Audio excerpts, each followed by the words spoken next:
She thought she was tired, just fatigue, maybe overwork. But what Giselle Pélicot didn't know was that for nearly a decade she was being drugged, violated, and filmed in her own bed.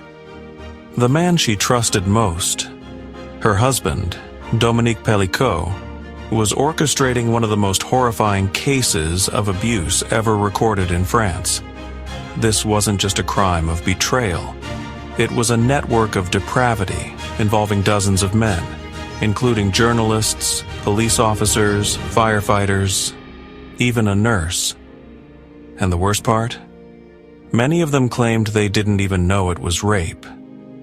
This is the terrifying case of Dominique Pélicot.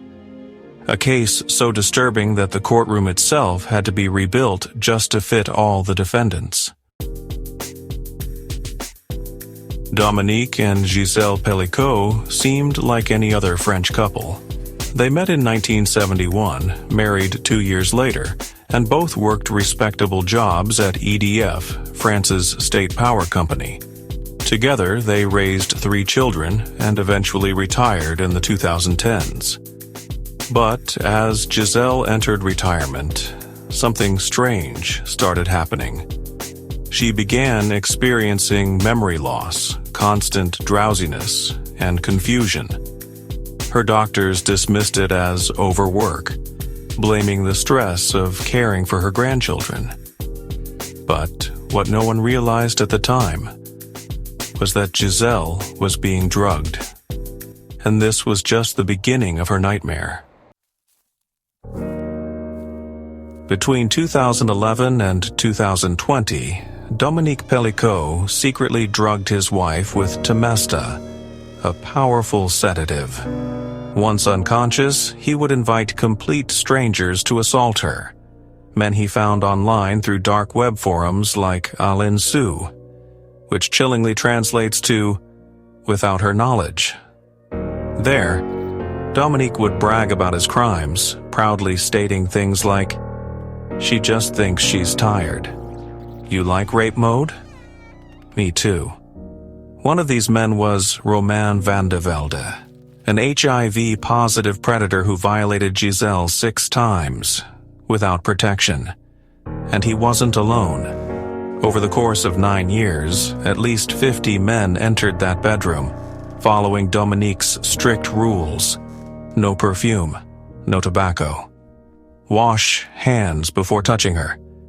Heat themselves first to avoid waking her up.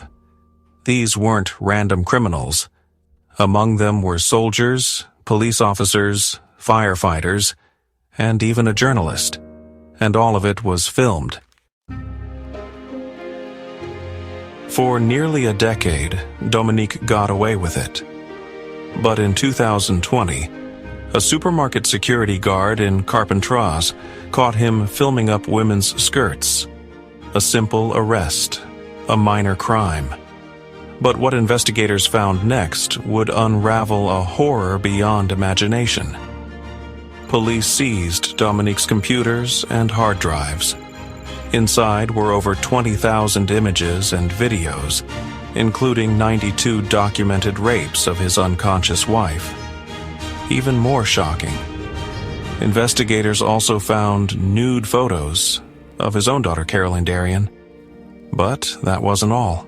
Hidden in private chats were detailed discussions with other predators, including one man who wanted to drug and rape his own mother, and another who had already done it. When the case finally went to trial in Avignon's criminal court, there were so many suspects that the courtroom had to be rearranged to fit them all. A total of 50 men, including Dominique Pélicot himself, stood trial for rape. Their ages ranged from 24 to 71. Many were respected professionals, people who were supposed to protect society. But their defense: "I thought she consented. I assumed it was a sex game. Her husband allowed it, so it wasn't rape." Even after all the evidence, some men still refused to admit their guilt.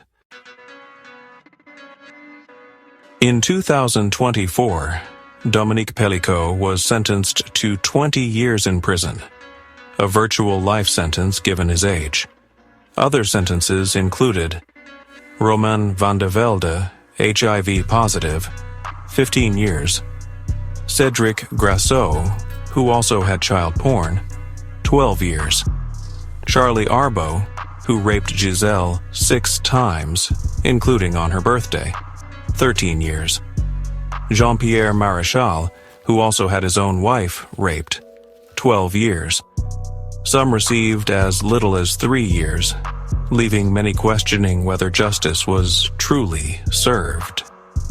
As for Giselle Pélicot, she now lives with PTSD, multiple STDs, and suicidal thoughts. She divorced Dominique and cut him out of her life forever.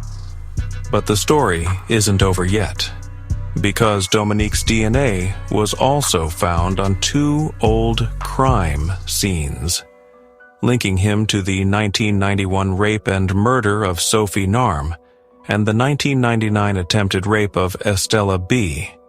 His legacy of horror may be even darker than we ever imagined.